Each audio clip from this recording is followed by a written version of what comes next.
මිශ්‍ර මූර්ති කලාවට අයත් ස්පික්නික්ස්. මිසරේ හමුවන කල්පිත මූර්ති අතර විශේෂ මූර්තියක්සේ ස්පික්නික්ස් මූර්තිය හඳුන්වා දිය හැකිය. මිනිස් හිසක් හා සිංහගේ සිරුරක් සහිතව නිමව ඇති මෙය පිරමීඩ් හා දේවස්ථාන ඉදිරිපිට දක්නට ලැබෙන මූර්තියකි. මිසරේ දක්න ලැබෙන ස්පික්නික් මූර්තිය අතරින් අති විශාල ස්පික්නික් ගෘහ දක්න ලැබුණේ ග්‍රීසාහි කෆ්රේ පිරමීඩය අසලය.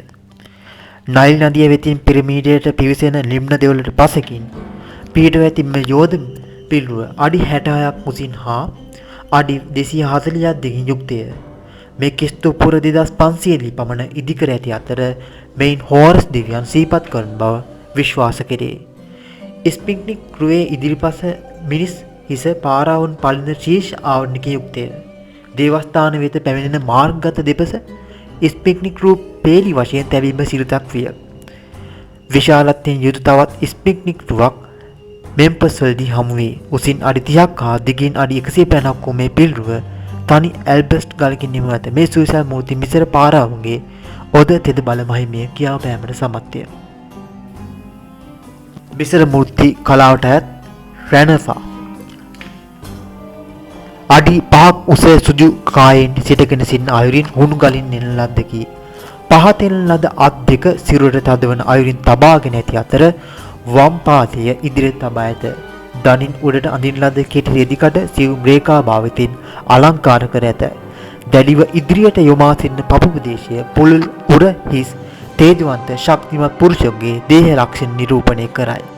හිස පැලඳි ත්‍රිකෝණාකාර ආවරණයේ වංශවතුන්ගේ ලක්ෂණ නිරූපණය කරයි. තේජවන්ත බැල්මකින් සහිත ඉදිරිය බලා සිටින මුහුණ මිනිස්සුරේ ප්‍රතාපවත් බව හංගවයි. තාත්විකත්වයට බර වූ මෙය මටසිලට නිමාවකින්ද යුක්තය.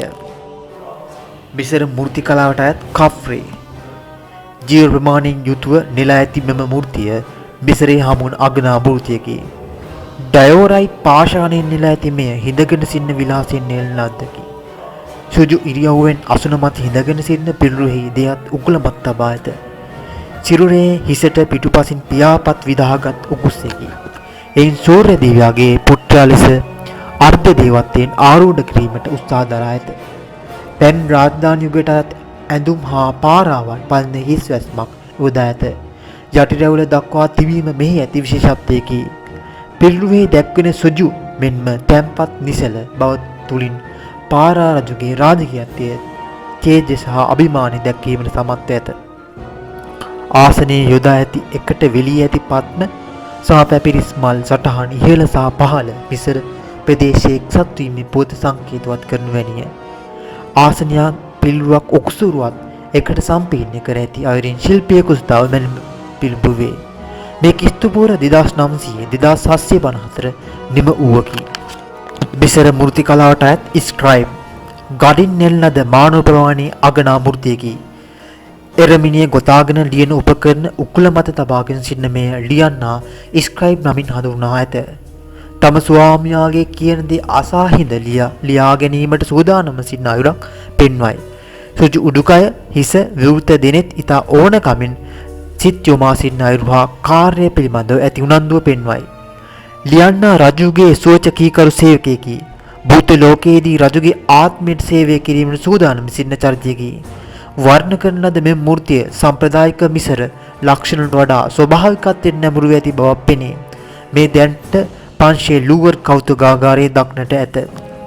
රාහුටෙප් නෙෆ්රෙට් උණුගලින් නෙලා වර්ණ කර නිම කරන ලද යුගල මූර්තියකි. පිරිමිරුවට රතට හුරු තද දුඹුරු පැහැයත් ස්ත්‍රීරුවට කහ පැහැති වර්ණයක් යොදා ඇති අතර ඇඳුම් සඳහා සුදු වර්ණයක් යොදා ඇත. සුජු ඉරියව්වකින් අසුන් මත හිඳගෙන සිටින රූ ඉදිරියේ බලා සිටින අයුරින් නෙලා තිබේ. කෙටි ඇඳුමක් ඇඳගෙන සිටින පිරිමිරුව කෙළබැඳි මාලය සරසා ඇත. කාන්තාරුව ඇඟට ඇල්ලු අයුරින් සලුපිලි යොදා සිරුරේ අංගපසක මතු කර දැක්වීමට උත්සාහ දරා ඇත. ගෙළමැදි මාලයෙන් හා හිස බැඳි පටියෙන් රුවට අලංකාරයක් එක් කරයි.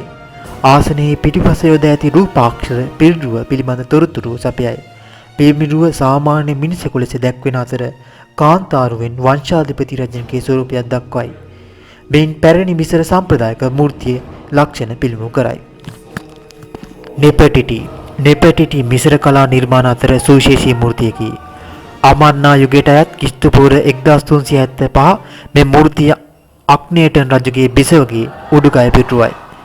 මිසරේ සම්ප්‍රදායික සියලු සංසිද්ධීන් ඉවතුළු අග්නේටන් යුගයේ නිමූ මේ මූර්තිය තුලින් ද එම සම්ප්‍රදාය අභියෝග ලක් කර ඇත. මිසරේ මෙතෙක් පැවති සම්ප්‍රදායික ලක්ෂණ ඉවතුළු අමන්නා ශිල්පීන් මිනිස් ස්වරූපයෙන් නෙළීමට ගත් උත්සාහයකි.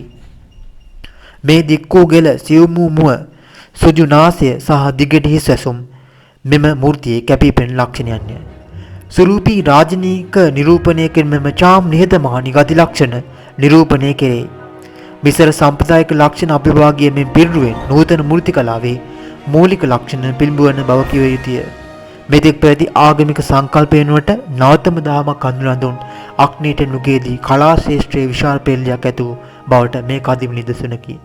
අග්නේටන්ගේ රාජ්‍ය බල ඉතා කෙටි කලක් පැවතියද ඒ කාලය තුල බිහි වූ නිර්මාණ තුලින් මූර්ති කලාවේ ස්වභාවය පිළිඹු වේ.